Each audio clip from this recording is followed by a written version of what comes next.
Información, análisis y entrevistas. Profundidad con una mirada panorámica. En Línea 1. Muy buenos días, bienvenidas, bienvenidos a Línea 1 aquí en Radio USACH 94.5 y canal 50.2 de la televisión digital abierta. Les cuento que también nos pueden seguir en diariousach.cl, TV USACH 50.1, Zapping 173, Mundo 522 y todas las redes sociales. Daniela Figueroa Videla, somos Línea 1. Aquí comienza Línea 1. ¿Cómo estás? ¡Qué entusiasmo! Muy bien, Alejandro Guillálvarez. ¿Cómo estás tú? Ese verde que te quiero verde. Este verde es potente. García Lorca, ¿no? Sí, totalmente. Claro. No, yo un verde que es un poquito oscuro. Sí, pero no es petróleo exactamente. No, es pero un verde muy botella, verde inglés también que le llaman. A diablo. Pero jamás alemán ni de otra procedencia, pero es un verde que todavía es oscuro, pero mantiene todavía la esperanza, como suele ser. Es un prejuicio mío, pero yo desconfío de los alemanes. ¿En serio? Son autoritarios por ADN. Hay algunos, sí. Son autoritarios por ADN. Les nace. Pero en fin, es un comentario muy comentar al pasar. Oiga, ¿qué está pasando que está cayendo, goteando? Oye, sí, de hecho, salí ahora a tomar el fresco. A fumar, dígalo. Sí, ya, con bueno, ya, qué vicio. pesado, me echáis al agua. Ya, sí, fui a fumar ahora, antes de salir al aire, y estaba con una pequeña garú. Nunca sé si es garúa o garuga. ¿Cómo lo hiciste tú? Nunca he cachado. Garuga. Ya, bueno, eso, una llovizna leve. Garugando. Una cosa leve, pero está rico. A mí me gusta. En el así. norte de Garuga hay tragedias, inundaciones. Exagerado. 14, un poco más de 14 grados, 14,6 tenemos a esta hora la temperatura que indica meteochile.gov.cl o la dirección meteorológica. Vamos a alcanzar agradables, qué rico, Alejandro. 24 grados para esta jornada y va a estar en la mañana, igual que ayer, nublado, y en la tardecita ya sale el sol. Pero mañana viernes, terminando esta semana, en la previa de las elecciones, vamos a alcanzar los 28, como máximo algunos hablan de 30. Y el sábado, ya que estamos viendo ahí el fin de semana, 25 la máxima, y el domingo, el día de votación, va a estar súper rico. 22 la máxima y 13 la mínima. Así que sumamente agradable. Antes de la pregunta del día, Ale, voy a revisar si hay algo en las calles. Sí, mira, por acumulación de agua, pero no es por la leve llovizna que se siente, no. Esto se tiene que haber roto algo. Bueno, dice, en camino Melipilla hacia Santiago, altura Cerro Sombrero en Maipú. Incidente lleva varios días, juntando agua ahí, y genera complicación de tránsito. Precaución, dicen pasajeros de la red de movilidad por parada abastible Copec, y ahí hay un paradero en específico que está afectado por esta situación. Te lo decía ya la comuna de Maipú. Y también hay restricción de pista en Neptuno con Avenida José Joaquín Pérez. Esto es la comuna Cerro Navia, debido a una colisión de vehículos, así que precaución. Y lo último, por ligera llovizna. Mira, aquí no estamos en sincronía. Hay gente que va paraguas. Con paraguas, exagerado. Ponle color, ya. Por ligera llovizna en varios puntos del sector sur de la región metropolitana, genera el pavimento resbaladizo. Así que qué bueno que pusieron resbaladizo y no resbaladizo. Sí. Y ahí ponen una imagen de Camino Win, Alto Jahuel con Víctor Troncoso, donde aparece, aparte de la vía, con los autos y con esta situación de el pavimento resbaladizo, una persona, como tú decías, con paraguas. Eso es lo principal. Te permito. Gran noticia. ¿Qué? ¿Te acuerdas que yo vengo comentando de un hoyo aquí en la Alameda? Sí. Ya no existe. Está a la altura del Portal Edwards, pero por el costado que va hacia el poniente. Sí. Es para dar una referencia. La que usas tú, claro. Para llegar acá. Hay noticias. No, el hoyo no lo taparon, pero pusieron de nuevo el icono que dice cuidado, que hay un hoyo. Una pista que queda inhabilitada. Bueno. Insólito. Quedé atrapado entre dos micros frente al hoyo. ¿Qué hacía? Ya, por lo menos te la advirtieron. Aguantarme los piteaderas que había atrás hasta que pasara la micro y correrme por el lado. ¿Cómo iba a pasar por arriba del hoyo? Un trauma te generó eso. Pero es que, perdone si yo estoy tan equivocado. ¿Cómo en la principal avenida del país puede haber un hoyo enorme y no pasa nada? Así nomás, no pasa nada. ¿Y qué me de dicen Chilean Way. Cuando reclamo me dicen, ya, sigue nomás? ¿Se fijan? Te censuraron. Ya, vamos. Ya, y dicho eso, el metro está funcionando súper bien, así que vamos con la pregunta del día que ya está alojada en @RadioUSACH, @TVUSACH, en nuestras cuentas de Instagram. Ale, cántala tú con tu bella voz. Pasó algo no tan habitual, dicen unos, sí, todo el tiempo. Insólito, decían. Resulta que la comisión investigadora de la acusación constitucional contra el magistrado de la Corte Suprema, Diego Simpertigue, o Simpertigue. Hay un tilde es que más no fácil, está, mira, Simpertigue, porque bueno, pero no es está el drújula. tilde. Bueno, el asunto está enojado. que la presidenta de la comisión investigadora decidió anular Sí, la votación que había sido unánime. a favor del nivel acusatorio Sí. porque faltaban pruebas. No habían llegado a tiempo. Y las pruebas eran antecedentes de boletas o de los pasajes justamente de la ex autoridad. El viaje después. hacia el A Europa, Mediterráneo. claro. Se lo había pagado él. Donde dice que aquí hay evidencia que lo pagué yo. De su bolsa. Ahora, ¿cómo llegó esa plata a su bolsa? Esa otra No, cosa. nada, o sea, Bueno, el asunto es que quién fue el que pagó. sí. Y demoraban en encontrar los hemos papeles. dicho No habían nuevo llegado. traspié, aunque tú fuiste muy claro en decir que era la comisión revisora del libelo, pero estamos hablando de la Cámara de Diputados y Diputadas porque además hubo este tema del quórum, de la falta de quórum para Sí, no hubo aprobar varias quórum cosas. en dos sesiones. Exacto, por eso hablamos de un nuevo traspié. ¿Qué te parece entonces? Que son ineptos, alternativa 1. 2, que en este caso era razonable esperar los antecedentes. Sí. 3, están en otra, Claro, podía ser la campaña, por ejemplo. por ejemplo. Trabajando ¿Ah? duro. Los últimos En días. forma incomprendida. Bueno, Esas son las opciones. póngale que están en campaña, ya, para Ya. que salga más decoroso. Más fácil. Esa es la pregunta del día y tú la puedes responder con nosotros, entonces ya te lo decía, en nuestras cuentas de Instagram, en las redes sociales de Radio USACH y TV USACH. Vamos a las principales noticias cuando son las 7:36. Titulares en línea 1. Uy, comenzaron ya los cierres de campaña porque hoy termina. Ya faltan 4 días para la segunda vuelta presidencial. En zonas estratégicas, Janet Jara encabezó un acto en Puente Alto donde se mostró confiada en el triunfo y aprovechó de repasar a José Antonio Kast por presuntas intenciones de eliminar beneficios sociales. También hoy Jara realizará otro acto de cierre en Coquimbo. En tanto, José Antonio Kast eligió Temuco para su cierre oficial, programado para las 18 horas, convocando a sus adherentes a participar masivamente. Hoy quedan 3. Lo que pasa es que ayer en esas actividades que tú dabas cuenta eran 4.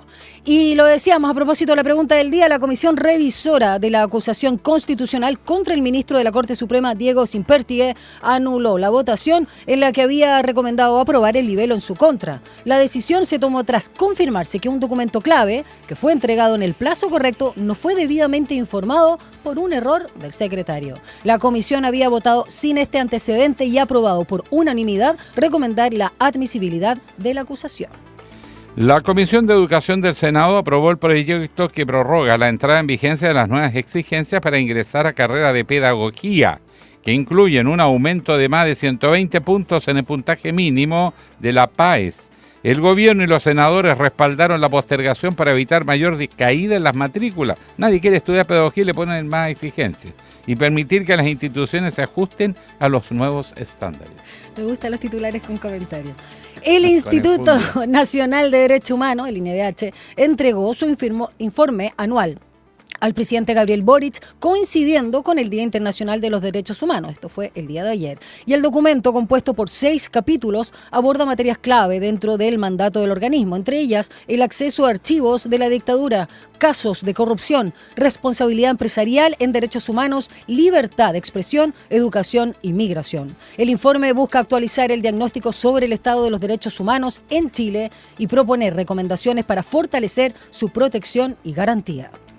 La región metropolitana tendrá lluvias este jueves 11 de diciembre según la Dirección Meteorológica de Chile, debido al paso de una baja segregada que traerá precipitaciones y tormentas eléctricas a eso de las 5 de la tarde. Las temperaturas máximas en tanto se van a ubicar entre 24 y 27 grados, el cielo estará mayormente nublado. Senapred, por su parte, decretó alerta temprana preventiva para varias comunas precordilleranas, como San José de Maipo, Puente Alto, La Florida, Peñalolén, La Reina, Las Condes, Lobarnechí y Vitacura, por el riesgo asociado a las condiciones meteorológicas. Si cae una gota se corta la luz. Todo esto. Y Estados Unidos informó que más de 2,5 millones de migrantes fueron deportados o salieron voluntariamente del país en 2025, cifra que el gobierno calificó como un logro monumental. El anuncio llega tras la incorporación de decenas de jueces especiales para agilizar expulsiones bajo las estrictas políticas migratorias del presidente Donald Trump. Y estas medidas han intensificado las redadas y generado preocupación entre comunidades migrantes y organizaciones de derechos humanos por su impacto humanitario. La líder opositora venezolana María Corina Machado reapareció públicamente por primera vez desde enero Al llegar a Oslo para recibir el Premio Nobel de la Paz, pasada la medianoche, saludos del balcón del Gran Hotel a sus seguidores. En la capital de Noruega la esperaba su hija, Ana Corina Sosa, que hizo el discurso de aceptación del Nobel en su nombre, además de sus otros hijos, su hermana y su madre. Una mujer, ¿eh? Sí. ¿Habrá algún hijo hombre? Va. Están más comprometidas, más luchadoras, más combativas. 7:40. Un diálogo a fondo. Entrevistas en Línea 1. Janet Jara tiene la difícil, mas no imposible, misión de remontar el complejo escenario que plantean las encuestas que dan como claro ganador a José Antonio Kast. Dentro de su comando se hicieron ajustes para ampliar su base de votantes y llegar a otros sectores con el objetivo de ganar la elección de este domingo. La última controversia que enfrenta la banderada del oficialismo ya no es el tema del TAC, ¿no? Ya se aclaró, sino las declaraciones sobre la líder opositora venezolana María Corina Machado, a quien calificó como golpista, aunque aclaró que era un tema también que aparecía en la prensa como una de las posiciones, ¿no? Y de este tema y todo lo que se viene en estos últimos 3 días, lo que fue el día de ayer y lo que será hoy, ¿con quién vamos a conversar? Con la senadora electa del Frente Amplio por la región del Maule, Beatriz Sánchez, colega periodista nuestra, además ex embajadora. Y compañera en otras lides tuyas también. Sí, Beatriz, muy buenos días, ¿cómo estás? Hola Daniela, hola Alejandro, ¿cómo están? Un abrazo por allá. Le Como mando un abrazo desde Talca, donde estoy. Talca, París y Londres. Bueno, ahí es usted la representante ahora en la Cámara Alta. Claro. Es una región importante y hay que hacer el despliegue territorial porque los últimos días son terribles, con todo adelante, siempre hay esperanza. Pero vamos a materia, porque hay hartas cositas, despejemos. Mire, lo primero, estuve leyendo la prensa, Rodolfo Carter, el símbolo... sex symbol de la candidatura de Kast, se mandó la siguiente frase. A ver. Que no decían cómo se van a reducir estos 6.000 millones de ajuste, porque si lo decimos, dijo, vamos a tener la calle incendiada. ¿Cómo era se por eso esto, peligroso? Senadora? A ver, tiene como tantas interpretaciones, la verdad, Alejandro, que no sé ni por dónde empezar. Mira, pero hay un tema, como para ordenar, digamos, la respuesta, pero hay un tema bien de fondo a propósito de la pregunta y que tiene que ver con algo que se ha reiterado desde un principio, y yo no diría solamente desde esta segunda vuelta, sino durante toda la campaña. Creo que Janet Jara ha mostrado permanentemente un camino, ¿no? Una ruta, un ideario para Chile. Propuestas bien concretas, con fondo, con detalle de cómo se aplicarían, si son de manera escalonada o no, en fin, uno las puede encontrar en su programa y lo ha dicho, creo yo, en entrevistas, en debates, en fin, o sea, ha sido bien consistente en eso. Uno podría decir, mira, estos son sus proyectos más emblemáticos, va directamente a beneficiar a la familia chilena, en fin, hay un camino. Lo que una vez del otro candidato, de José Antonio Kast, es primero todo lo que no le gusta, ¿no? Creo que su campaña se basó mucho en lo que no le gusta, en lo que rechaza. Ya, yo creo que eso más o menos lo tenemos claro, ¿no? Pero mostrar hacia dónde va, cuál es su propuesta de país, cuál es la ruta que ve para Chile, cuál es la mirada que tiene de camino para Chile, creo que nunca lo ha mostrado tan claro. Y cuando hablamos, y ya para entrar en terreno, en materia, en fondo, de lo que habitualmente ha sido su discurso estructurante de campaña, diría yo, ¿no? Y se le pide detalles, y perdón que sea reiterativa, pero me imagino que ustedes lo han conversado muchas veces, los 6.000 millones de dólares de ahorro en el Estado, el que vaya todos los días diciendo le quedan 90 días, le quedan 80 días, le quedan 70 días a las personas migrantes que hay en Chile para que se vayan del país, y cuando se le pregunta una y otra vez y no tiene respuesta, y se enreda y cambia la cifra y dice una cosa y dice otra, creo que de verdad a una le genera incertidumbre y uno diría, a ver, seriedad, ¿no? Sí. Hay temas complejos en Chile y uno esperaría un mínimo de seriedad. Entonces, yo le diría lo mismo a alguien que es su vocero, como el senador electo Carter, porque es senador electo por la Araucanía, que él dice, no, mira, no vamos a dar detalle porque si no se nos incendia la calle. Entonces, ¿qué está diciendo con eso? Uno, que no van a dar ni un detalle. 2, está anticipando algo de que van a anunciar cosas y que va a haber, no sé, protestas. O sea, a mí me encantaría que fuera más claro, ¿no? ¿A eso se refiere? ¿Se está poniendo el parche antes de la herida? ¿Está tratando de echarle la culpa al otro? O sea, de verdad, más allá de la frase en específico, a mí me encantaría que fueran más serios, que fueran muchísimo más responsables y que marcaran, efectivamente dijeran cuál es el camino para Chile, Sí. con forma y con fondo. Beatriz, yo totalmente de acuerdo con lo que señalas tú, con lo que plantea también Alejandro, pero me pregunto, y sin subestimar a la ciudadanía, al pueblo, a la gente, como queramos llamarlo, las y los votantes, ¿cuánto importa eso? Porque efectivamente no solo tiene más trayectoria, tiene más gestión y por lo tanto también tiene más nivel de respuesta argumentativa la candidata Janet Jara, no así José Antonio Kast. Pero me pregunto si a la gente le importa eso a la hora de votar, y esa es la gran preocupación. A propósito también de este péndulo global, no solo en Chile, del cambio, de la promesa fácil, porque está generando muchas expectativas José Antonio Kast, y la gente parece que está buscando eso. Y en el término específico de las migraciones ha cambiado sustantivamente, porque tiene que hacerse cargo de esa expectativa, y lo más probable, dicen muchos analistas, y yo concuerdo con esa visión, porque se está echando para atrás de alguna manera, cambiando, y lo vimos en Anatel, lo que sería este tránsito literal de las personas migrantes, donde ya no se entiende lo que va a ser, pero la promesa, la voz dura, esa cosa enérgica de un tipo de masculino ya está instalada, y eso es lo que le está, digamos, entusiasmando de alguna manera a los votantes. ¿Cómo llegar a esa gente que a lo mejor no le interesa? Uno ve en las calles, te dicen voy a votar por Kast porque quiero cambio, porque es empresario, porque vamos a tener más pega, porque es mano dura, etcétera. Esos son los discursos que son bastante, digamos, livianos, por decirlo de alguna manera. ¿Cómo lo están viendo ustedes al interior del comando ese tipo de votantes?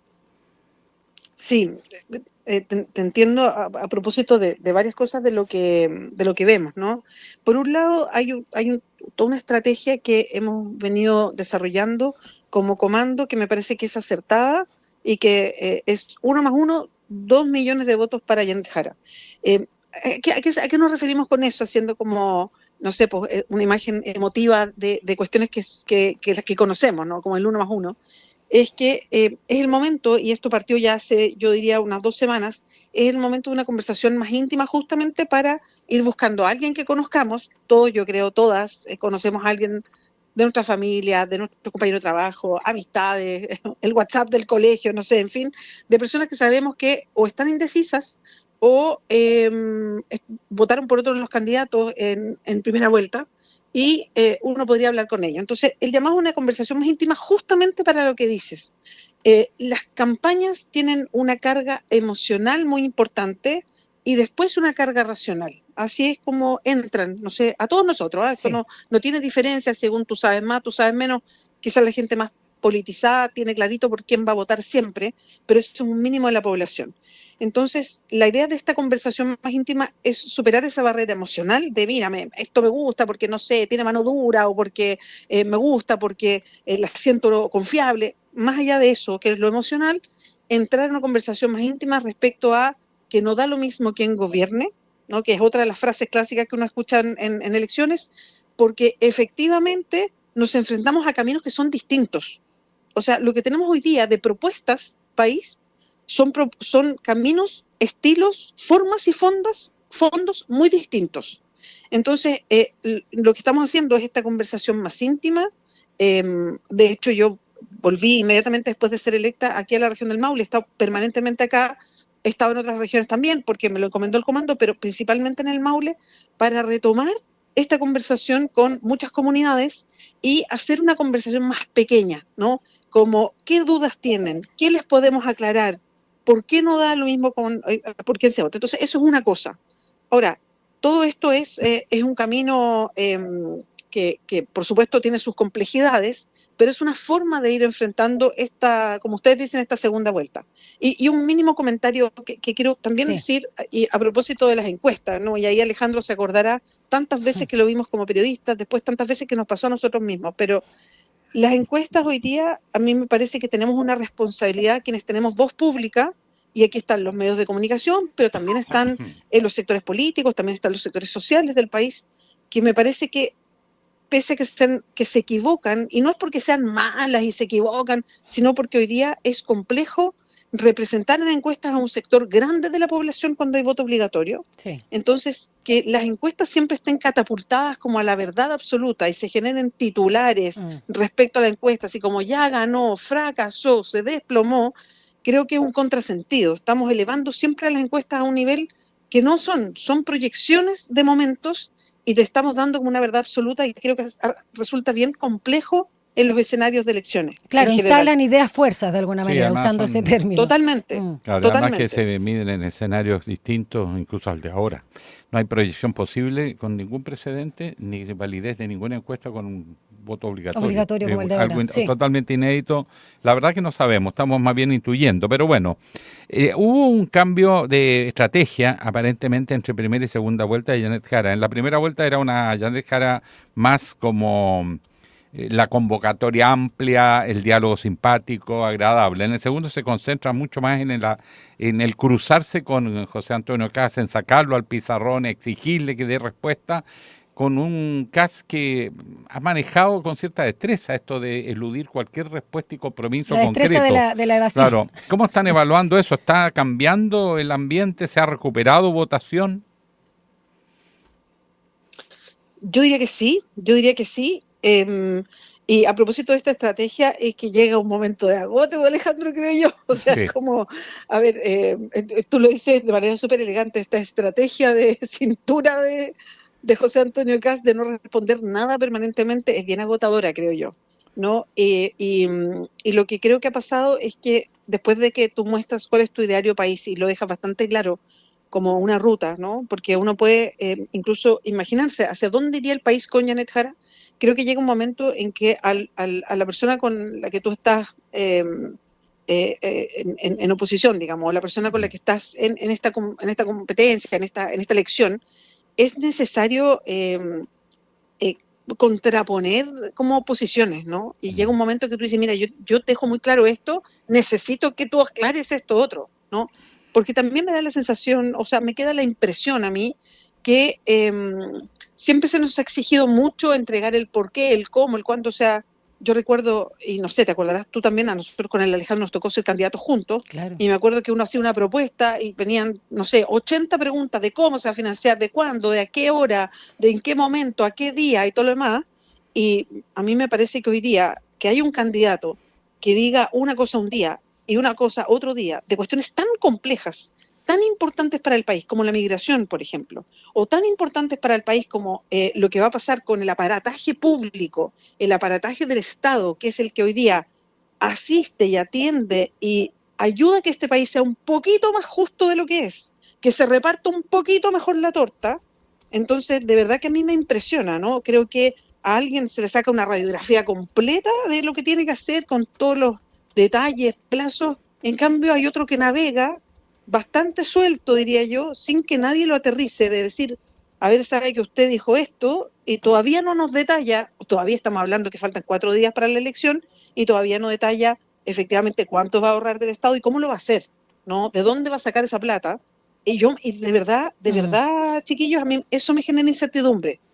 Eso me genera incertidumbre porque o tiene las expectativas gigantes y después no vamos a saber con qué nos vamos a encontrar, o no sé qué decisiones va a tomar respecto al ahorro del Estado o a la situación de las personas migrantes, que son miles, están más concentradas en Santiago, pero son miles en el país.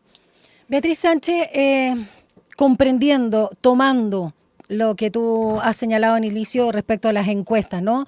Que no solo dan hasta el minuto, no estamos en veda, pero de las últimas que se dieron a conocer de manera masiva, daban por ganador a José Antonio Kast, algunos con un 10, un 15 o un poco más de distancia.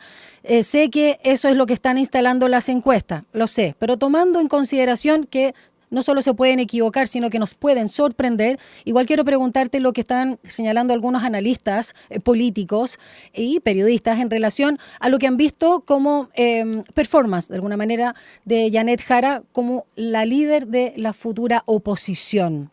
¿Cómo te calza también el rol de ella cuando también ha dicho, si es que es presidenta, que va a dejar el Partido Comunista, y cuando está con toda esta amplitud de sectores y el rol que va a jugar también el Frente Amplio, que tiene además la figura, por supuesto, de el que va a ser entonces expresidente Gabriel Boric?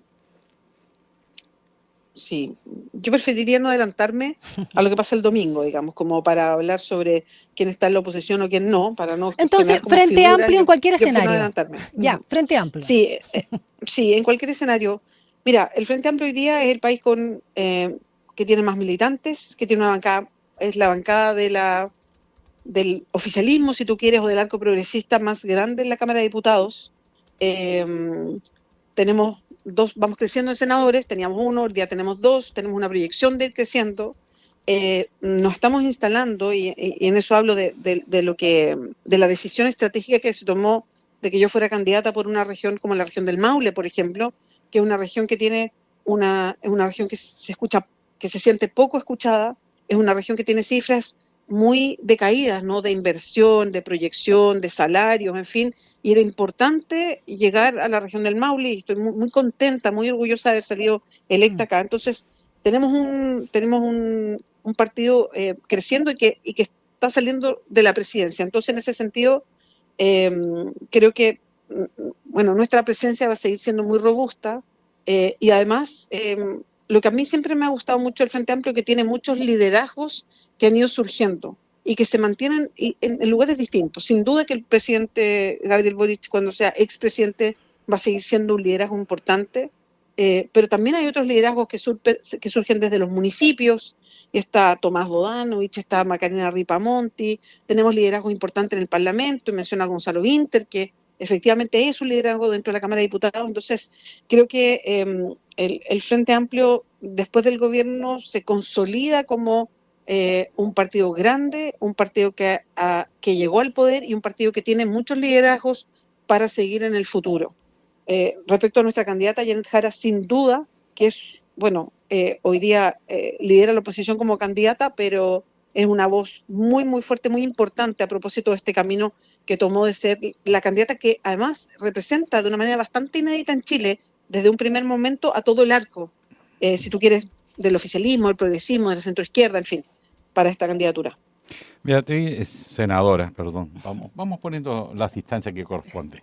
Senadora, se puso un debate bien curioso en el bloque de Janet Jara cuando ella hizo una alusión a la nueva premio Nobel, ¿no es cierto? María Corina Machado. María Corina Machado, de La Paz, porque dijo algo que es razonable. Ella está llamando a una intervención de fuerza de una potencia extranjera, Estados Unidos, para sacar a un dictador, Nicolás Maduro. Y resulta que todos los demás dicen, no, salida pacífica, porque si no nos va a tirar el problema a nosotros, al resto de la región.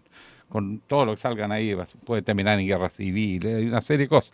Y por lo tanto planteó un debate razonable, pero todos los voceros se quedaron callados, incluso el propio PC dijo que no era el momento, que ya lo había dicho, que no queremos polemizar. Bueno, el candidato que provoca, yo creo que uno no puede andar arrancando después. Pero sí, la timonel del Partido Socialista, Paulina Bodanovich, aclaró el punto de lo que había hecho eso. Pero no, sí, solo para decir que no eran todos los voceros. Veamos ahora qué dice Beatriz Sánchez. La principal vocera del partido más grande. No, una de las voceras.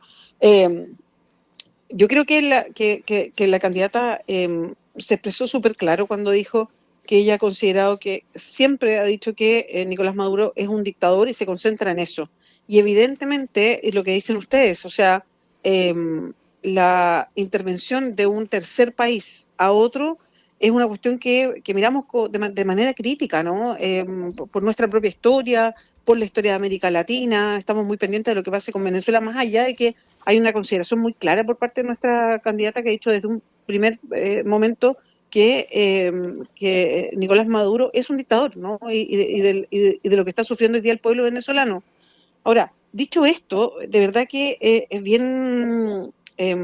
siempre a mí me llama la atención esto como periodista también, y hoy día en la política, cómo a los sectores de izquierda se le insiste con este tema, se busca la octava pata al gato, se pone como trampas en las preguntas, está permanentemente viendo a ver qué dice, como obligando a todo el mundo a dar pruebas de blancura cuando ha sido bien agotador porque Janet Jara, porque nuestra candidata lo ha dicho desde un comienzo, su evaluación de Nicolás Maduro en Venezuela, ¿no? Y lo dijo el otro día clarito, es un dictador, ¿no?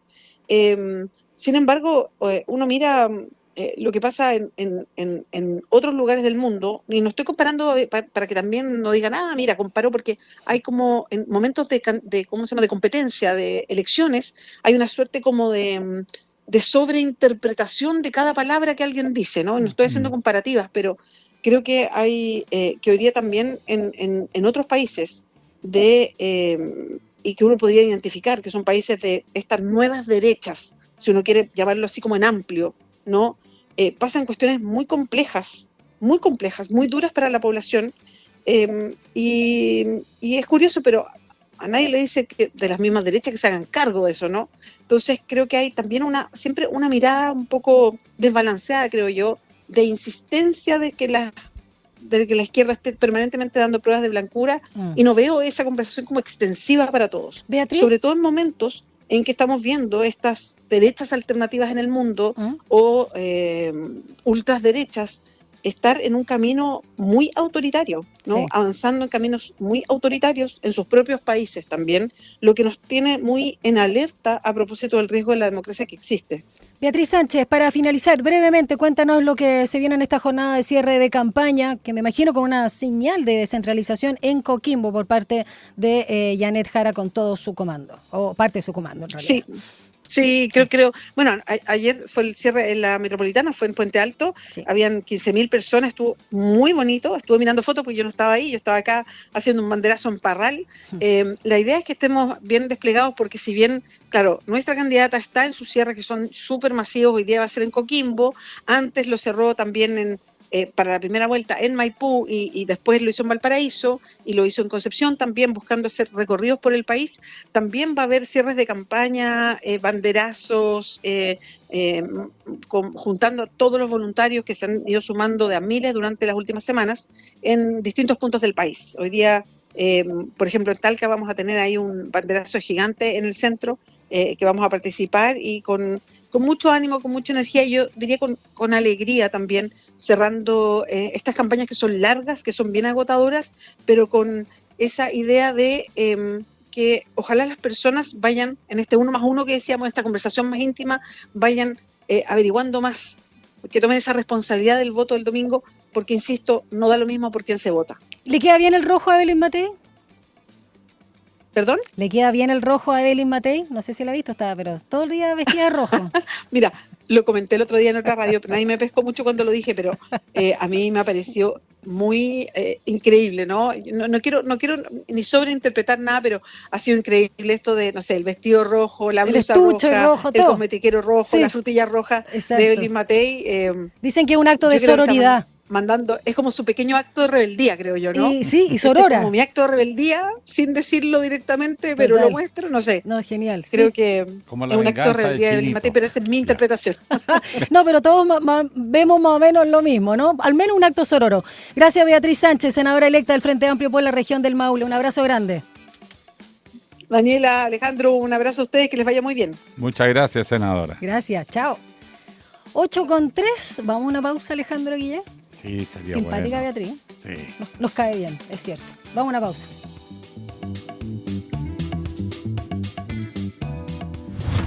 Una breve pausa y ya regresa Línea 1.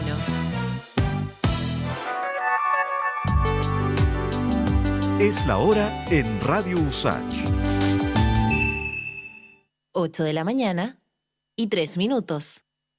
En Mimbu cumplimos 60 años construyendo casas que después se transforman en hogares, cada una con una historia distinta, como la de Esteban, que hoy puede tener su casa propia para vivir mejor junto a su familia en Arica. Mira el documental, infórmate y postula los subsidios en www.mimbu.cl. Mimbu, 60 años construyendo cambios. Ministerio de Vivienda y Urbanismo, Gobierno de Chile. Chile avanza contigo. La nueva ley integral no tiene nombre, pero para mí se llama Ley Claudia. como yo. Y para mí se llama Ley Fernanda. Ley Daniela.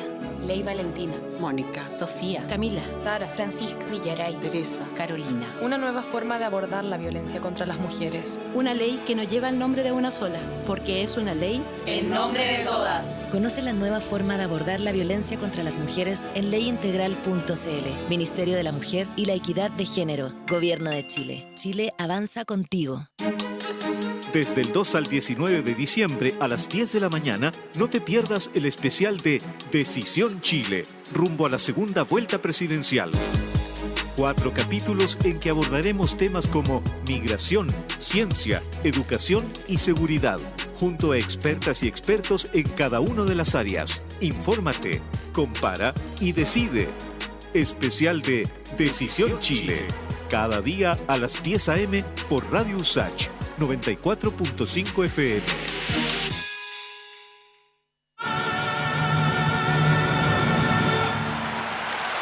Oye, la embarró. Este loco nació con un talento innato. O sea, eso es un mito. Hay gente que quizás como este loco tiene una predisposición para ciertas cosas, pero en realidad el arte se basa en el estudio, en la práctica, y no sé, horas y horas de ensayo, de formación, de aprender teoría, de equivocarse. A él le gusta All You Need Is Love. De lunes a viernes, 11 de la mañana, por Radio USACH y TV USACH. Estuvo bueno, eso sí, pero no es magia, pues. Al final la música es el resultado de la interacción social. Estamos de regreso en Línea 1. Titulares en Línea 1. A 3 días de la segunda vuelta presidencial, las candidaturas comenzaron a realizar sus cierres de campaña en zonas estratégicas. Janet Jara encabezó ayer un acto en Puente Alto, donde se mostró confiada en un triunfo y criticó a José Antonio Kast por presuntas intenciones de eliminar beneficios sociales. Además, hoy Jara realizará otro acto de cierre en Coquimbo. En tanto, José Antonio Kast eligió Temuco para su cierre oficial, programado para las 18 horas, convocando a sus adherentes a participar masivamente. La Comisión Revisora de la Acusación Constitucional contra el ministro de la Corte Suprema, Diego Simpertigue, anuló la votación en la que había recomendado esta comisión aprobar el libelo en contra del magistrado. La decisión se tomó tras confirmarse que un documento clave, que fue entregado en el plazo correcto, no fue informado por un error del secretario de la comisión. Esta comisión había votado sin este antecedentes y había aprobado por unanimidad recomendar la aceptación de la acusación. La región metropolitana tendrá lluvias este jueves 11 de diciembre, según la Dirección Meteorológica, debido al paso de una baja segregada que traerá precipitaciones y tormentas eléctricas desde aproximadamente las 5 de la tarde. Las máximas se ubicarán entre 24 y 27 grados y el cielo estará mayormente nublado.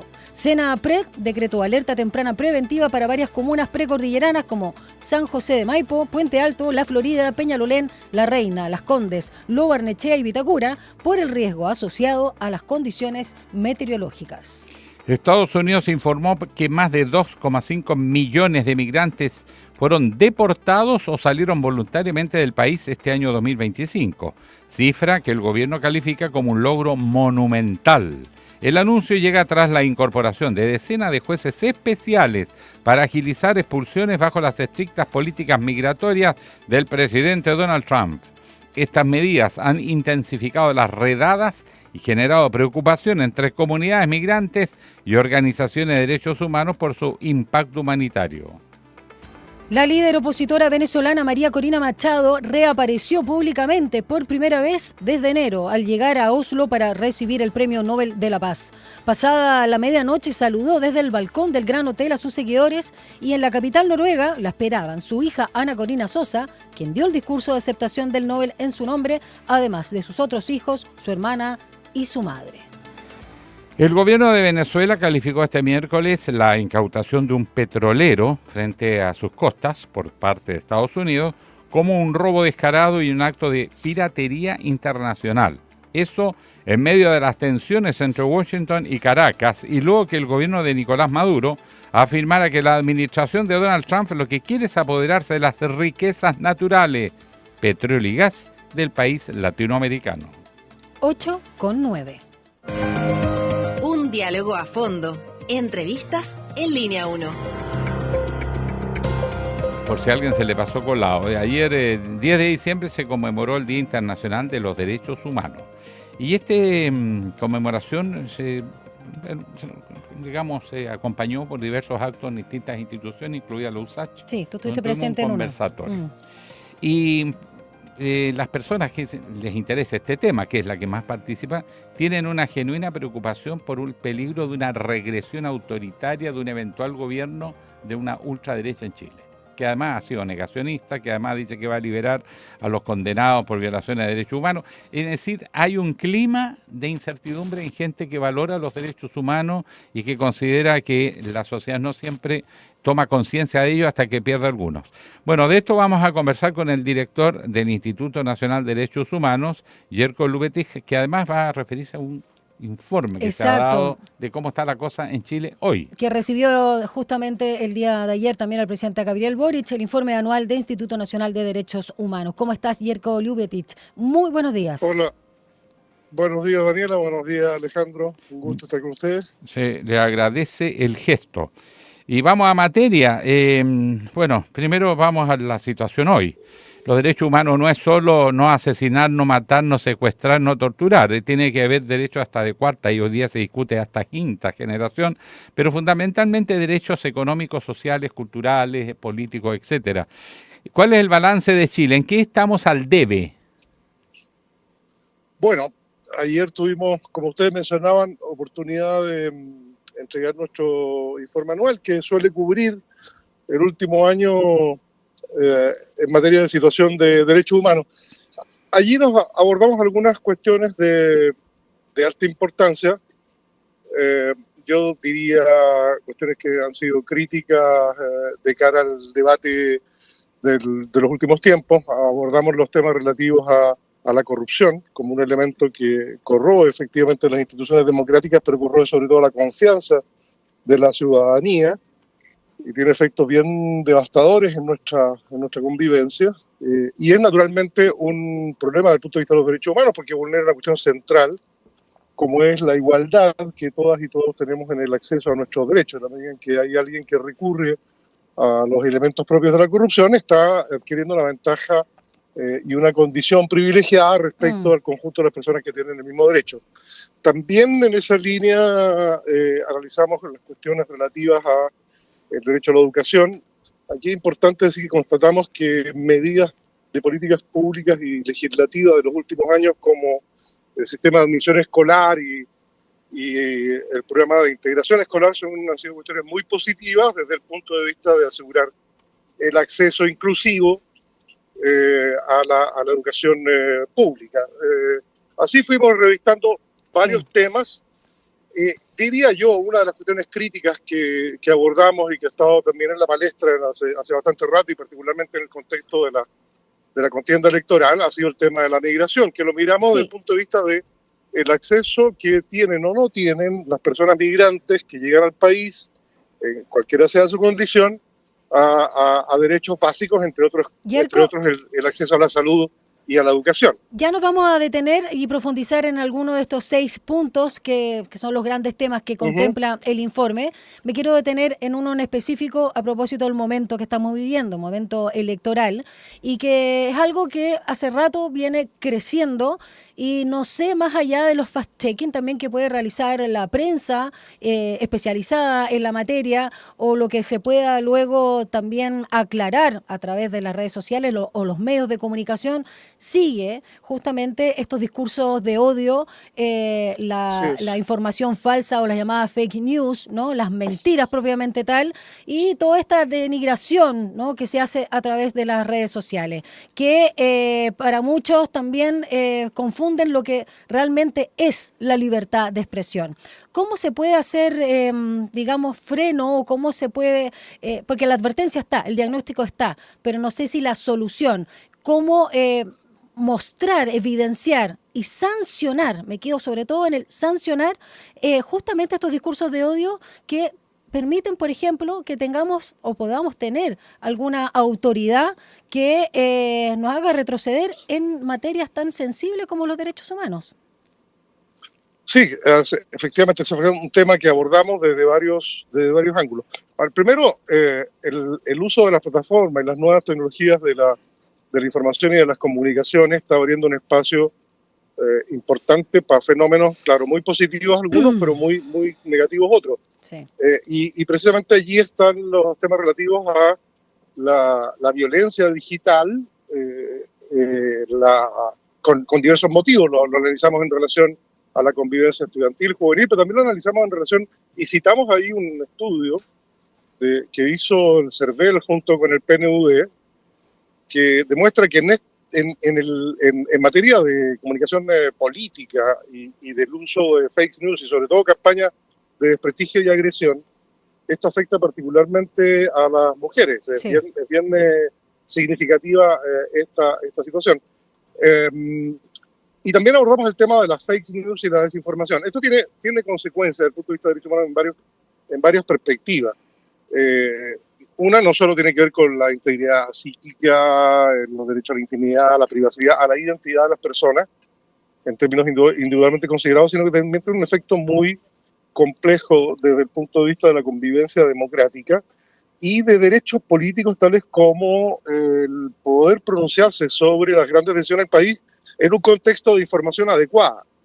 El ejercicio del voto, de otros derechos democráticos, tiene que ver con un contexto de información donde cada ciudadano y ciudadana pueda tomar sus decisiones y discernir sobre ello de la mejor manera.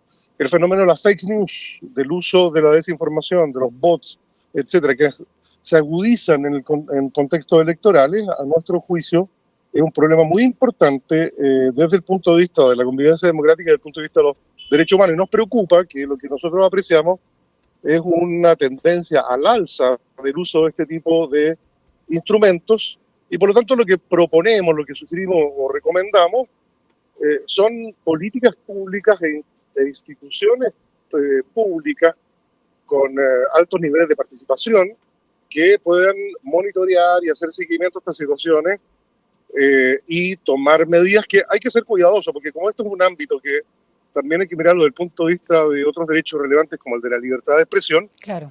Bueno, hay que ser prudente y cauteloso, pero estar atento y hacer ¿cuáles son los límites? Monitoreo a estos, claro, para establecer cuáles son los límites frente a este tipo de situaciones, pero que es un hecho preocupante y que hay que adoptar medidas de seguimiento, monitoreo y eventualmente sanciones de alguna naturaleza apropiada. Es bastante evidente y lo relevamos también en nuestro informe anual. Una consulta bien franca, ayer toda vez que estamos en elecciones presidenciales, ya tuvimos elecciones parlamentarias el año pasado, municipales, como nunca, ya había pasado en elecciones anteriores, pero esta vez, como nunca, las noticias falsas circularon como parte de diseños de candidatos presidenciales. No es que espontáneamente, porque la gente espontáneamente dice cualquier barbaridad. Pero no, aquí hay un diseño y este diseño se repite de experiencias de otros países, que no solo hacen campañas mintiendo, sino que gobiernan mintiendo. Estados Unidos, Donald Trump lo hace todos los días. Bueno, ¿cómo vamos a enfrentar ese desafío de aquí en adelante? Porque está condicionando mucho las votaciones y la manera de gobernar. Sí, bueno, esto es un tema bien complejo, como tú dices, bien inserto a esta altura en los hábitos políticos. Este no es un tema exclusivo ni del país ni de las regiones. Es evidente que está siendo una herramienta utilizada con cada vez más intensidad. Ahora, ahí nosotros apuntamos a varios niveles en que hay que abordar esto, dada la complejidad del problema. Hay un tema de educación y de formación, naturalmente, el que las generaciones jóvenes, que son probablemente los usuarios más relevantes de las herramientas tecnológicas y el acceso a las plataformas, deben disponer de elementos que les permitan distinguir cuando están frente a una noticia que da cuenta en términos reales de una situación o cuando están frente a un intento de utilización, de distorsión o de desinformación. Entonces hay temas de educación y formación desde los más tempranos niveles que es muy importante. En segundo lugar, creo que esta es una cuestión que tiene que ser abordada también por los actores políticos desde el punto de vista de incorporar el debate y el acuerdo sobre esta materia como una cuestión a convenir, es decir, el uso de las armas efectivamente legítimas en un contexto democrático es algo que respecto a los cuales los actores políticos de los distintos niveles debieran debatir, pronunciarse y comprometerse. Y en tercer lugar, sin duda, lo que mencionábamos antes, que hubiera instancias públicas de seguimiento y monitoreo y denuncia de estas situaciones y eventualmente de algún tipo de sanciones en las que, insisto, hay que ser prudente, hay que analizar con mucho rigor porque estamos en muchos de los casos muy lindantes, en una frontera muy sinuosa con temas como el de la libertad de expresión. Pero estos niveles de acción son los básicos, son los fundamentales como para abordar un problema que tiene la complejidad que conocemos. Conversamos con el director del INDH, el Instituto Nacional de Derechos Humanos, Jerko Ljubetic. Quiero preguntarte a propósito de lo que mencionábamos, de los puntos que contempla el informe anual del Instituto, el vinculado, por supuesto, a migración. Se ha perdido absolutamente, por lo menos en el debate público, pero no así, por supuesto, en las políticas públicas, la mirada humanitaria, que es basal, ¿no? O sea, claramente los migrantes son números para algunos, para otros son un estorbo, un cacho, un botín de campaña, y en relación a eso solo detenerme en algo que trató de desdecirse de alguna manera, o de retroceder en Anatel, pero que ya lo dejó planteado, se lo preguntaron también a José Antonio Caz, esta propuesta de que el Estado cuide a los hijos chilenos, hijos e hijas chilenas de migrantes que serían expulsados del país. ¿Cómo se entiende en términos humanitarios algo así? ¿Y cómo lo ve el Instituto Nacional de Derechos Humanos? Bueno, en términos humanitarios es difícil de entender porque creo que hay pocas cosas de mayor inhumanidad que medidas públicas que apunten a la separación de la familia, particularmente de los niños, niñas y adolescentes respecto de sus padres y madres.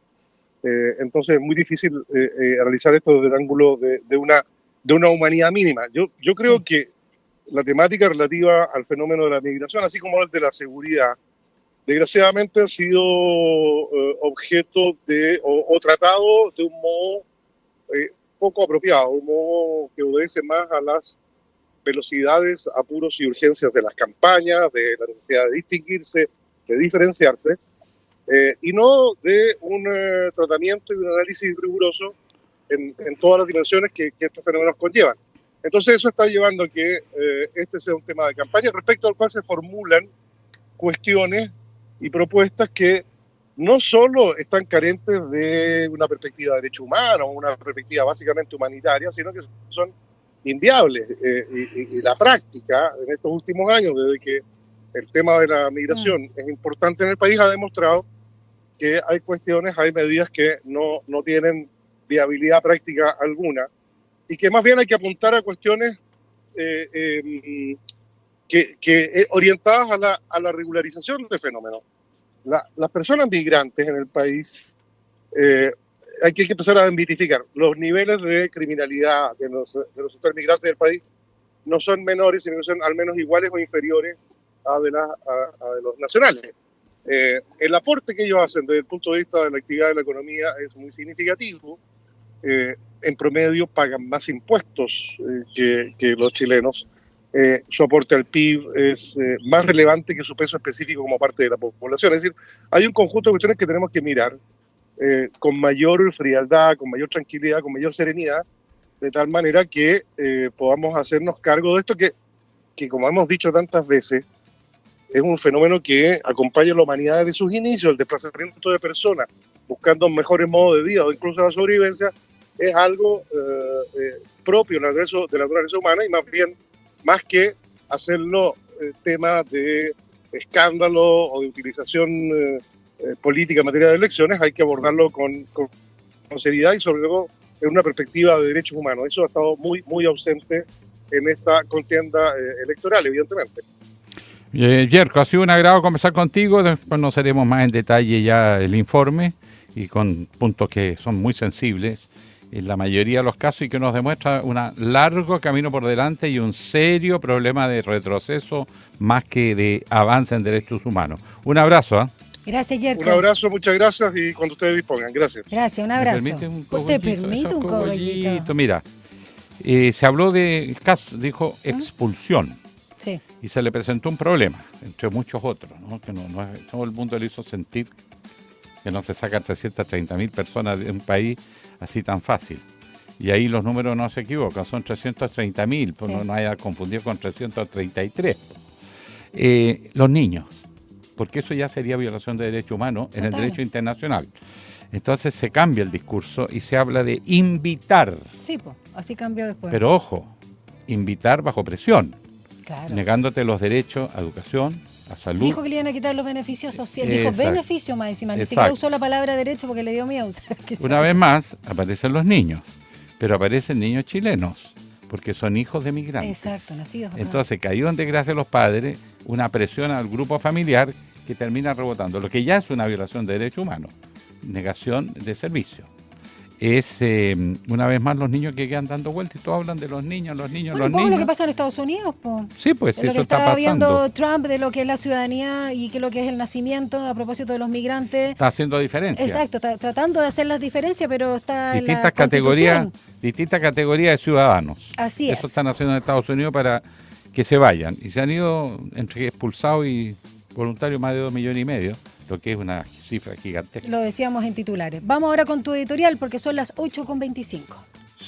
Un análisis profundo y con contexto. Llegamos a Estación Editorial. Una cosa que a mí me preocupa es cuando los políticos que tienen que orientar, y la prensa, y asumir riesgos de exponer problemas que son complejos, entran en tibiezas para decir las cosas.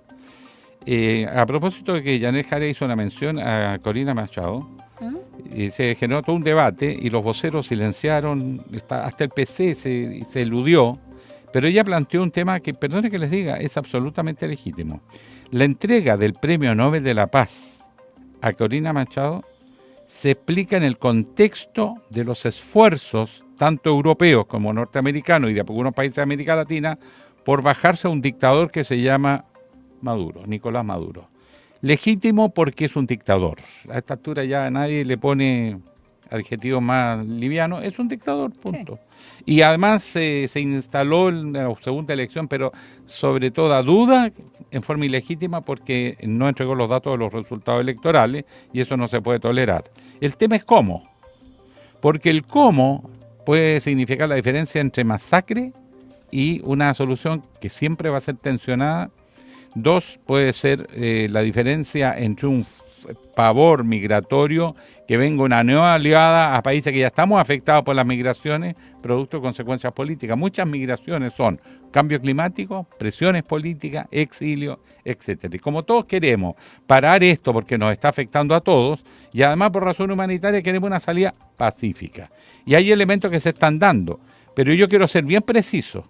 La candidata, porque ella es una eterna candidata presidencial, puso otro porque ella no podía, porque, bueno, le azorrocharon el piso, si es verdad. Motivos tiene para estar molesta, yo eso no lo niego. El tema son las cosas que he propuesto. Ella ha dicho claramente que es partidaria de una intervención estadounidense para forzar la caída de Maduro y se lo dice a Donald Trump, intervenga para salvar y recuperar nuestra democracia. Ninguna democracia sale de una guerra, primera cosa. Segundo, ella no ha hecho la pega. En Chile tuvimos una dictadura, pero llegó un momento en que la dictadura todos tomaron conciencia que era más un problema que una solución. Hasta la derecha se sentó en una mesa convocada por el entonces cardenal, ¿cómo se llama el cardenal que sucedió a Silva Enrique? No soy experta en cardenales. ¿Ah? Cero experta en cardenales. Bueno, un cardenal buenachón, buena persona, pero que tuvo esta tinca, Fresno. Juan Francisco Fresno. Perdona que qué bueno que el lapsus.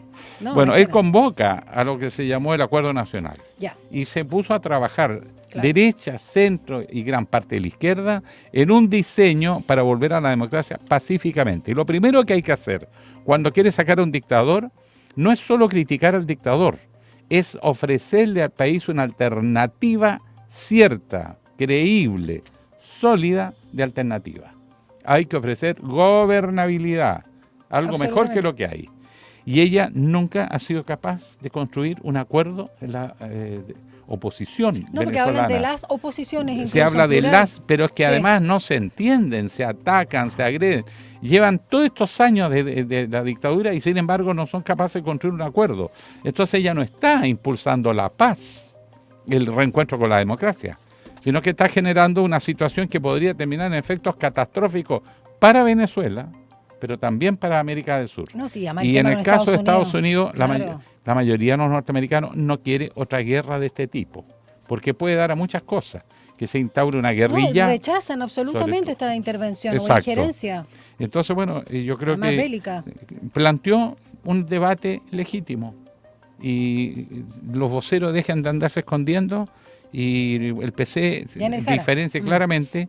Una cosa es que hay que reconocer que es una dictadura y porfiados que no lo hagan, daño que se causan a sí mismos y que dañan a la candidata. Y lo otro, que la salida tiene que ser pacífica o va a ser catastrófico, no solo para Venezuela. Quería hacer esta mención. ¿No? Muy bien. Breve, precisa. Contratado, Guille. ¿Sí? 8:30.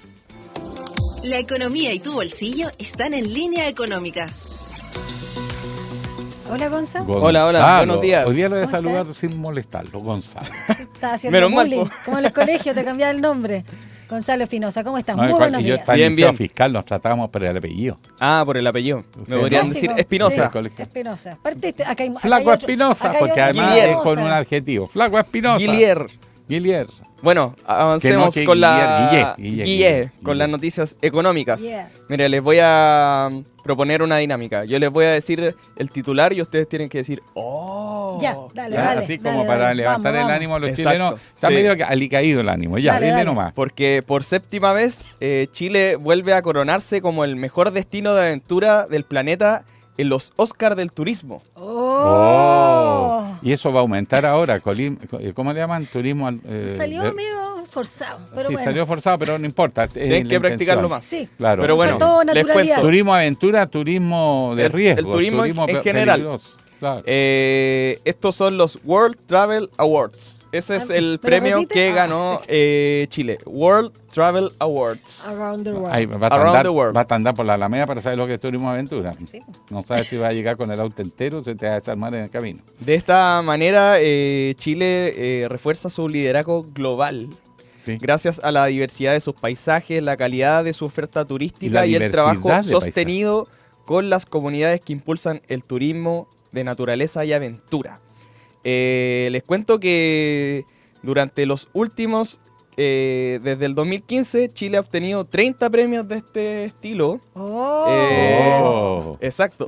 Sumando en total 41 estatuillas en los World Travel Awards. Bueno, quiero decirle que lo mejor de Chile es la diversidad. Ya, pues. Es que no hay ningún país del mundo que tenga más diversidad. Conmigo con los ojos y deja hablar a la Gonza, ya. Sí.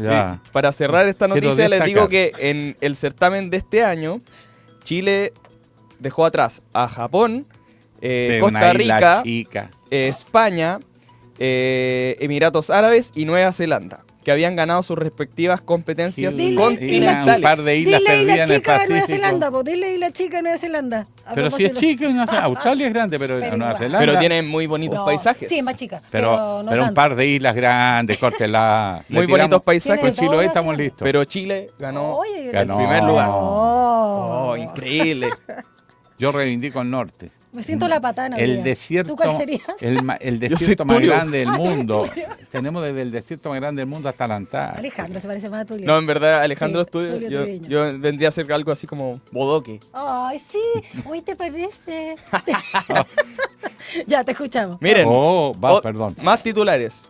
Las exportaciones de nuestro país se encaminan a cerrar un 2025 histórico y llegan a los 95.000 millones de dólares a noviembre.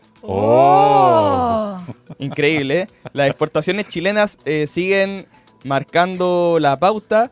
Entre enero y noviembre de este año llegaron a los 95.000 millones de dólares, lo cual representa un aumento del 6,8% respecto del mismo periodo de 2024. Lo están pasando bien, ¿eh? Lo están pasando increíble. Estaba escuchando esa canción de Los Prisioneros, de hecho, recién. Les cuento que esto fue celebrado por la Subsecretaría de Relaciones Económicas Internacionales, que destacó que Chile acumula 15 meses consecutivos de crecimiento en su comercio exterior. La subsecretaria Claudia Sangüesa afirmó que esta expansión, pese al complejo escenario global, refleja el impacto de la política económica y del sector privado, consolidando el comercio exterior como un motor clave de la economía chilena. El sector que lideró los retornos fue la minería, obviamente, con 56.000 millones de dólares. Así que también se destaca el aumento de los concentrados de cobre, que crecieron un 18,4%. En contraste, el carbonato de litio cayó un 26,7%. Así que, bueno, ahí no todo puede ser positivo, pero hay un buen balance. Y probablemente se supere la cifra de exportación del año pasado, que fue de 100.000 millones de dólares. Ya vamos en 95.000 millones, así que todavía queda un trecho ahí para superar esta cifra. Ajá. Hay hartas noticias interesantes con respecto a la economía. Lo bueno es que son atemporales, entonces las podemos ir abordando más adelante. Pero una más para terminar de arriba. No sé si va a ser tan... claro, ustedes tienen que acá interpretar. Esta es... Claro, es una reacción espontánea. Esta es una radiografía del emprendimiento de una encuesta de el INE, que dice que en Chile hay casi 2 millones de microemprendedores y la mitad gana 400.000 o menos. Sí, es un estudio de la encuesta de microemprendimiento presentada por el Instituto Nacional de Estadísticas y el Ministerio de Economía, y se desprenden hartas cosas muy interesantes con respecto al tema del emprendimiento. Una política económica apuntando a la pyme levanta el país, porque las pymes crean empleo. Y además que el futuro de los jóvenes es crear sus propios emprendimientos, incluso de alta tecnología. Necesitan mayor participación de mercado. Eso es el destino. Y acá el Estado exacto, más bien los maltrata, seamos sinceros. Le doy un dato a Alejandro. La encuesta revela que el 49% inició su negocio por necesidad y un 35% lo hizo al ver una oportunidad. Además, 6 de cada 10 emprendieron usando recursos propios y solo un 12% recurrió a préstamos o créditos para comenzar. Porque además los créditos son más caros para el pyme que para el gran empresario. Más riesgos, dicen. Así que bueno, tal vez una política pública enfocada en este segmento de los trabajadores podría ser positivo. Lo dejamos como reflexión. Estuvo bien, estuvo simpático. Todo bien, sí. Muchas gracias, Daniela. Buen líder, follow the leader, buen líder. Serenense. Sí, y buena dinámica que propusiste acá. Ya, nos vemos porque vamos a una pausa. Ahora tenemos más contenido cuando son las 8:36. Una breve pausa y ya regresa Línea 1. Todos los días a las 12 en punto te invitamos a hacer un recorrido por los sonidos más profundos de nuestro país. El alma nacional. La trova, el canto de raíz, folclore y fusión que unen generaciones. Y cada viernes con música en vivo en las sesiones de El Alma. El Alma Nacional. Justo al mediodía, un encuentro diario con la música chilena por la 94.5 FM Radio Usach y en el 50.2 de la televisión digital abierta.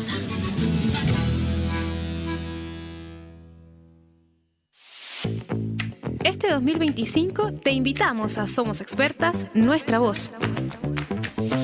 En esta segunda temporada podrás seguir conociendo las historias de vida de distintas mujeres expertas, sus trabajos, estudios e investigaciones que buscan hacer de este mundo un lugar mucho más justo. Conéctate a Somos Expertas, Nuestra Voz, cada miércoles y sábado a las 13 horas por la 94.5 FM, el canal 50.2 de la televisión digital abierta y en nuestras plataformas digitales. Radio Usach, nuevas voces. La crisis climática, los alcances de la inteligencia artificial, la ciencia de frontera, la economía, la salud, la educación. Porque el mundo vive tiempos de cambios y en medio de lo incierto, en Sin Pretexto buscamos respuestas a los grandes desafíos. El futuro nos inquieta, pero sabemos que se escribe en el presente. Te invitamos a una conversación profunda. Soy Mirna Schindler y te acompaño de lunes a viernes a las 6 de la tarde en Radio Usach. Sin Pretexto.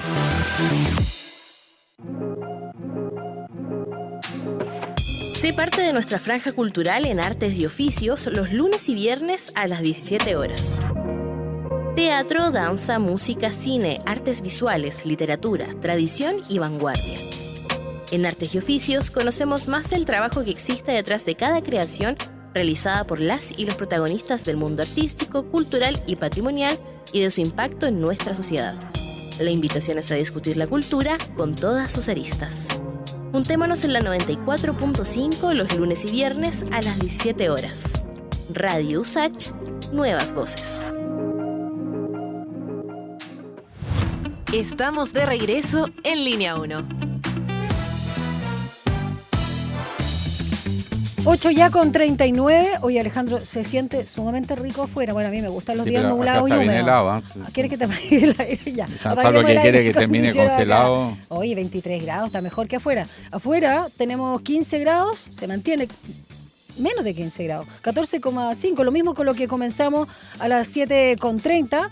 Está nubleque, dirían algunos, está rico, está húmedo y se espera 24 para esta jornada como máxima. Habían dicho incluso 27, pero no vamos a superar, parece, los 24, con una cierta llovizna en ciertos sectores de la región metropolitana. Déjame revisar, antes del contacto con nuestra próxima entrevista, o nuestro invitado más bien, ¿cómo están las calles de Santiago y el metro? Porque, ¿cómo están las calles de estarán? Santiago Bien, y el muchas metro? gracias. ¿Cómo está usted? No, mira, Manda saludos. El metro dice, los gatitos lo saben. Audífonos on, no, ya. Está todo, nada pasando. O sea, todo bien con la red disponible en el metro. Vamos ahora a una nueva conversación, 8:40. Un diálogo a fondo. Entrevistas en Línea 1.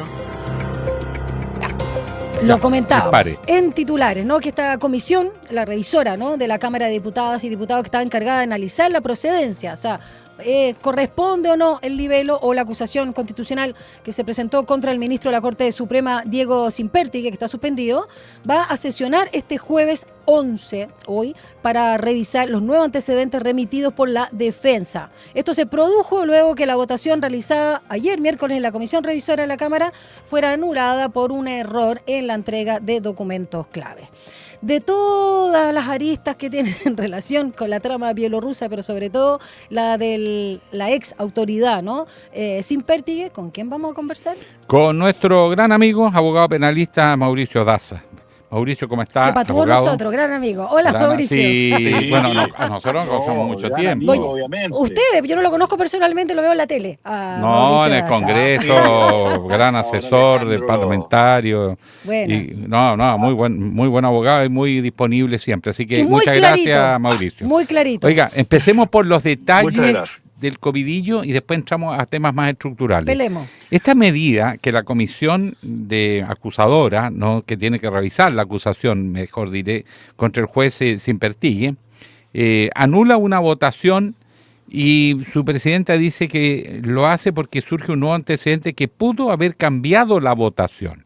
Y se refiere que él se habría pagado los viajes con sus amigos y con eso habría cambiado la acusación constitucional. Me parece bien raro, porque hay cosas mucho más importantes incluso que el viaje.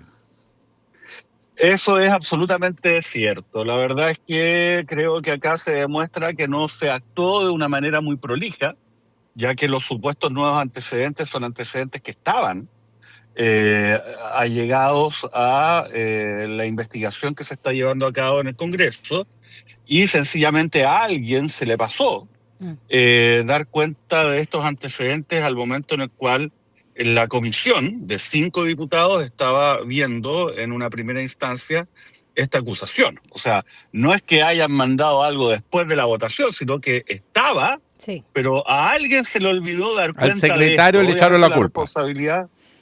Claro, pero usted sabe, don Alejandro, que siempre al final el personal del Congreso paga el pato, y la verdad que no es así. En general, el personal del Congreso, me consta, son personas que hacen un trabajo bastante profesional, tienen muchos años de experiencia en estas materias, y finalmente la responsabilidad política le corresponde a quien preside, ¿no? Respecto a este tema. Además, hay un segundo elemento que llama la atención, porque acá la diputada Orsini aparece señalando que este antecedente sería muy relevante y que podría cambiar la votación. Presidenta de la comisión. De ella, en la medida que no entienda para nada de qué se trata la acusación constitucional. Porque la acusación constitucional no tiene que ver con quién se pagó el pasaje. Eso puede ser un elemento, ¿no? Obviamente, que haga aún más gravosa la situación de Simperti. Pero el núcleo está en otra parte. El núcleo de la situación es que Simperti era amigo de los abogados del consorcio bielorruso. Y que a pesar de ser amigos de los abogados del consorcio bielorruso, él conoció y falló esto sin representar esta amistad, sin darle la posibilidad a los abogados de Codelco que supieran de esta amistad y pudiesen recusar a Cimpertegui, cosa que ocurrió de nuevo con el caso denominado Fundamenta. Entonces, no es sustantivo quien se haya pagado el pasaje. Ahí no está el núcleo de la situación. Entonces también, lamentablemente, la diputada Orsini da cuenta que no entiende mucho sobre de qué se trata realmente esta acusación constitucional. Lamentablemente esto va a generar un retraso, porque estaba contemplado que el día de hoy la sala pudiese votar, ¿no? Y cosa que ya no va a ocurrir porque, por este traspié, que es bastante absurdo, finalmente se va a correr la acusación constitucional, a pesar que yo creo que el destino en la Cámara de esta acusación ya está echado, en el sentido de que varias bancadas han sostenido que la van a apoyar y por lo tanto estarían los votos para que pase al Senado. Mauricio Daza, también preguntarte por qué está pasando en la Corte Suprema, porque la pega, la fiscalización además, y el punto, la señal también a favor de la probidad o contra el cohecho, el soborno, lavado de activos, distintas figuras, o la imparcialidad en este caso también, claramente que debió inhabilitarse, entre otros, situaciones que se le imputan a Cimpertegui. Claro, el Congreso está haciendo la pega, ¿no? Y lo dijeron incluso ayer tanto Mario Carroza como Guillermo Silva, jueces, ¿no?, de la Corte Suprema. Y no está claro qué está pasando en el Poder Judicial, porque claramente si no es la prensa que vía, filtraciones, muestra el caso, lo desnuda, lo destapa, luego todos los análisis y todas las personas como tú también que nos hacen la bajada de temas que son bastante áridos para que entendamos lo que está pasando, y esto impacta, lo toma la prensa y luego el Congreso. ¿Qué está pasando en el Poder Judicial? ¿Están llegando muy tarde? ¿Están siendo reactivos? ¿Se están cuidando la espalda? Todas las anteriores. Yo creo que está en una situación de inmovilidad forzada. ¿Y por qué digo esto? Porque en el fondo hay una división en la Corte Suprema que ha llegado a un punto tal donde no existen los votos suficientes garantizados para poder, por ejemplo, destituir a un juez que sea manifiestamente corrupto, como ocurrió en el caso de Antonio Ulloa. Sí. Entonces, al final, lo que está sucediendo es que en esta situación, al haber dos bloques, ¿no?, bien claros al interior de la Corte Suprema, entonces están paralizados. Esta división los paraliza. Entonces, lamentablemente, los hechos de corrupción grave cometidos por altas autoridades en la Corte Suprema no pueden ser zanjados al interior del Poder Judicial. Y en ese sentido, bueno, la institucionalidad está funcionando, ¿no?, a pesar de todo. Y ahí quien toma finalmente la responsabilidad es el Congreso Nacional, a través de este mecanismo de acusaciones constitucionales. Lo que ocurre es que muchos de estos jueces, como Ulloa, como Cimpertegui, tienen redes al interior del Poder Judicial, ¿no? Al interior del Poder Judicial se van armando lotes, ¿ya?, que son como pequeños grupos de poder que se están gestando al interior y que se han gestado durante décadas al interior del Poder Judicial, y obviamente se protegen entre ellos. Entonces, estos grupos de poder al interior del Poder Judicial no permiten entonces que se haga valer, por ejemplo, el principio de probidad a través de sanciones que sean ejemplares. Entonces, frente a esta inmovilidad, lo que está operando es el mecanismo de acusación constitucional, ¿no?, para los efectos de poder sancionar esto. Eso es lo que espero que ocurra también con el caso Cimpertegui, que es bastante grave. Ahora, hay otro elemento que va a ser bien importante y decidor sobre cuál va a ser el destino de las decisiones del Poder Judicial en esta materia, que es que el próximo día lunes se va a elegir a que va a ser el o la presidenta de la Corte Suprema por los próximos 2 años. Y ahí cada uno de estos bloques tiene un representante, ¿no? El bloque que está por hacer un escrutinio severo respecto de lo que son los actos de, corrupción o atentado en contra de la probidad, están representados por la ministra Cedesich. Mientras que, por otra parte, los que están tratando de relativizar esto, de decir, mire, sabe que esto no es tan grave y tenemos que privilegiar la gobernabilidad del Poder Judicial a costa, básicamente, de mirar para el lado con muchos de estos hechos, está representado por la ministra Repetto. Y esa va a ser una votación peleada, ¿no? Y ahí vamos a tener una luz sobre hacia dónde vamos, si esto se va al despeñadero o si es que finalmente hay un camino para que se haga una limpieza al interior del Poder Judicial, que obviamente, si se hace de verdad, va a ser bastante dolorosa para muchos. Mauricio, hablando con toda la franqueza del mundo, tú hablas de grupos, divisiones. Yo sé históricamente que ha habido grupos dentro del Poder Judicial de orden religioso, de pensamiento laico, o también político. En la época de la dictadura militar, los jueces pinochetistas fallaban de una manera, otros que eran más alternativos, con más sensibilidad por los derechos humanos. O sea, divisiones ha habido siempre. Pero hoy en día, estos lotes, estos grupos, ¿qué los mueve? ¿Qué los identifica? ¿El poder por el poder? ¿O hay algún fondo filosófico, por lo menos para ponerle un poco color? Pues? No, hay un fondo pseudo filosófico, pero que no creo que sea tal. Como usted bien dice, don Alejandro, en general se identificaban grupos, ¿no? Grupos que estaban vinculados al catolicismo, al Opus Dei, la masonería, por ejemplo. ¿No? Habían varios focos, los que eran de Santiago, los que eran de regiones, los que venían de fuera del Poder Judicial, los que eran, digamos, de carrera, etcétera. Pero ahora es bastante más pedestre. O sea, acá hay un grupo de ministros que básicamente están señalando, mire, ¿sabe qué? Nosotros tenemos que bajarle el volumen a esta situación. Porque si nosotros no le bajamos el volumen a esta situación, va a haber una casa de brujas. Y en esta casa de brujas va a caer mucha gente, porque mucha gente ha pedido favores, mucha gente tiene amigos, abogados litigantes respecto de quienes no se han inhabilitado, ni han ni siquiera representado este vínculo de amistad antes de conocer y fallar casos. O sea, en la misma situación que Vivanco, que Ulloa, que Cipertíe, ¿no? que Sabac. Entonces, si nosotros llegamos y hacemos esto y hacemos un escrutinio hasta el final, va a caer mucha gente y eso le va a quitar gobernabilidad a la Corte Suprema y al Poder Judicial y le va a quitar además credibilidad y eso va a afectar la institucionalidad del Estado. O sea, miremos más bien para el lado, bajémosle un poco el volumen, dejémoslo hasta ahí nomás, ¿no? Y que nunca más se repita. Ese grupo de gente que relativiza finalmente, ¿no?, estos hechos, que yo los califico de corrupción, es el grupo que estuvo detrás de mantener en el Poder Judicial a Antonio Ulloa.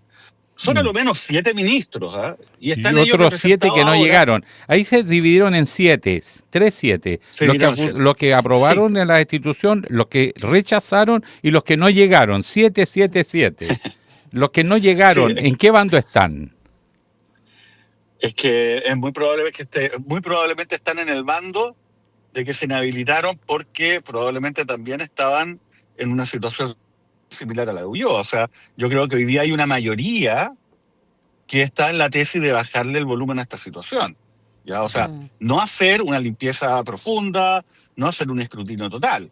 ¿Ah? Y ese lote está apoyando a la ministra Repeto. Oiga, si pero una Repeto, obviamente ese bloque ganó.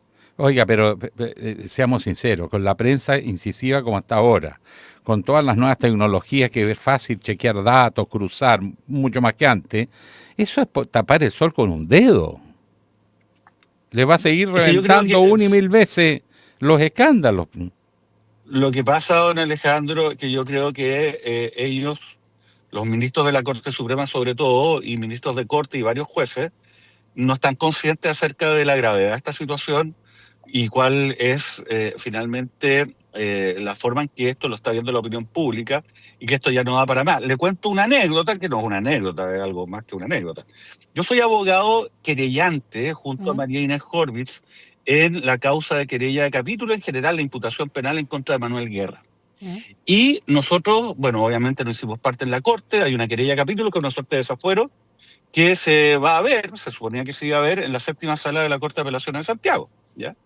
Y resulta que la semana pasada esto estaba en tabla, se iba a ver, pero no se vio, y durante la tarde del día miércoles pasado nos llega una notificación donde los 2 ministros titulares de esta sala, el señor Tomás Grey y el señor Rodríguez, hicieron una declaración, y la declaración era decir que el señor Grey pidió ayuda personalmente a Manuel Guerra para ser incluido en la terna de nombramiento de la Corte de Apelaciones de Santiago, terna a partir de la cual él fue designado en ese cargo. Y que el señor Rodríguez le pidió ayuda personalmente a Manuel Guerra para ser incluido en 2 ternas para ser nombrado ministro de la Corte de Apelaciones de San Miguel. Ellos lo dejaron registrado, estos 2 ministros, los 2 ministros titulares de esa sala. Bueno, con la abogada Horvitz, acto seguido, nosotros dijimos, bueno, nos están dando a conocer estas circunstancias por algo. Pedimos que se recusaran, o sea, que se inhabilitaran. Y en una larga decisión dijeron de que no se iban a inhabilitar, porque ellos consideraban que haberle pedido esta ayuda a Manuel Guerra para que los incluyeran en una terna que lo decidían las Cortes de Apelaciones. Manuel Guerra no era juez, Manuel Guerra era fiscal del Ministerio Público en ese momento en el cual habría cometido los actos de corrupción sobre los cuales ellos van a tener que decidir. Ellos dicen que eso no afecta su imparcialidad. Entonces uno reflexiona en qué mundo viven estos señores. Oiga, a propósito, ¿cómo va a afectar su imparcialidad esto? En la llamada trama bielorrusa, está el tema del árbitro, que es un tremendo juicio entre Codelco y Movitec, que enredó y cayó una miembro de la Corte Suprema, estos abogados que están privados de libertad.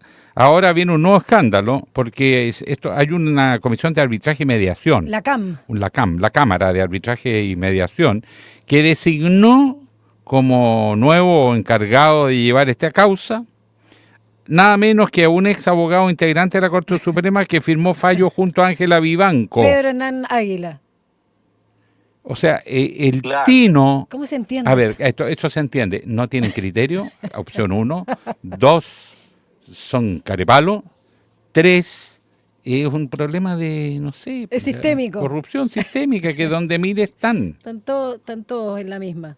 Lo que pasa que históricamente estos hechos pasaban colados, para decirlo de alguna forma. Claro. Todo esto que usted me está diciendo y todo lo que yo le relato era cosa de todos los días. Era una práctica habitual. Y nunca ocurría nada, porque había una tolerancia recíproca de todos respecto a este tipo de conducta que están al filo de la corrupción, digámoslo, o derechamente muchas de estas conductas son corrupción. Sí.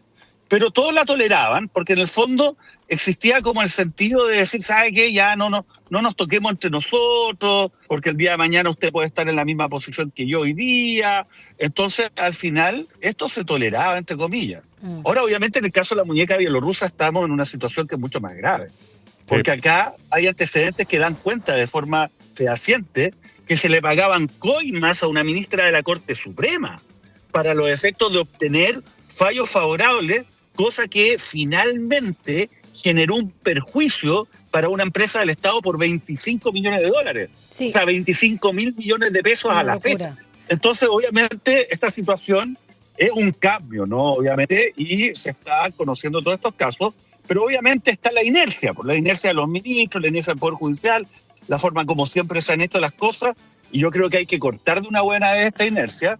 Y para cortarla, no, lamentablemente o afortunadamente, hay que hacer valer la ley, y eso involucra tomar medidas que sean ejemplares, ¿no? Respecto de aquellas personas que han estado involucradas en estos hechos. Y vamos a ver, eso involucra las acusaciones constitucionales, por ejemplo, contra Simpertigue. De hecho, vamos a ver, y para finalizar, agradecerte, Mauricio Daza, lo que sucede hoy, jueves, ¿no? Con justamente la querella de capítulos en contra de la ex jueza Ángela Vivanco, que comenzó el día de ayer, pero quedó inconclusa en la primera sala de la Corte de Apelaciones de Santiago. Muchas gracias, como siempre, Mauricio Daza, por conversar con nosotros acá en Línea 1.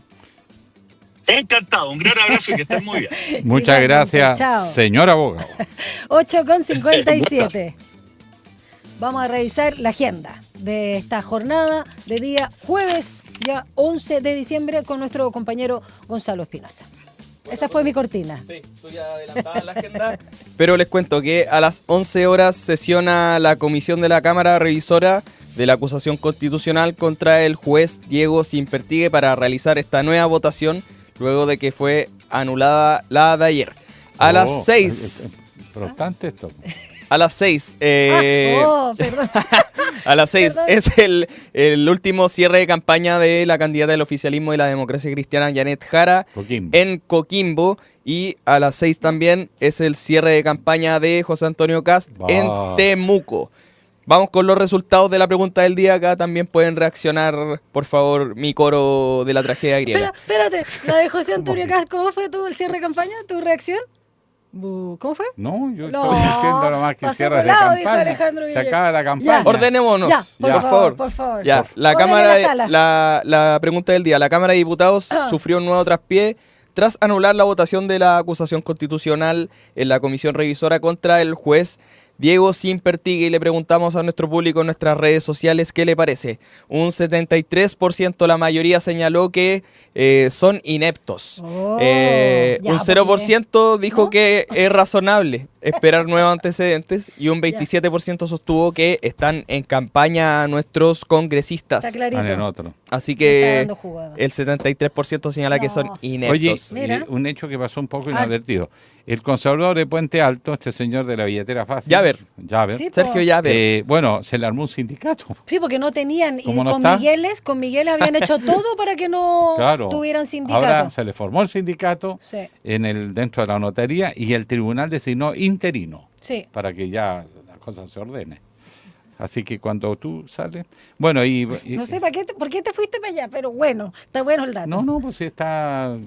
Acorde. Pero bueno, tenemos que despedirnos porque Esto es todo, amigo. viene el La Susach. Eso. Ah, no, perdón. ¿No? Con viene. música. ¿Y por qué? Viene el La Susach. Lógico, pues si vamos a terminar el noticiero, Ya. hay que despedirse. Esto es todo. Pero esto vamos es a todo, terminar amigo. con música, una pasadita musical. ¿Qué me está diciendo? Ya, chao chiquillos, Chao. muchas gracias.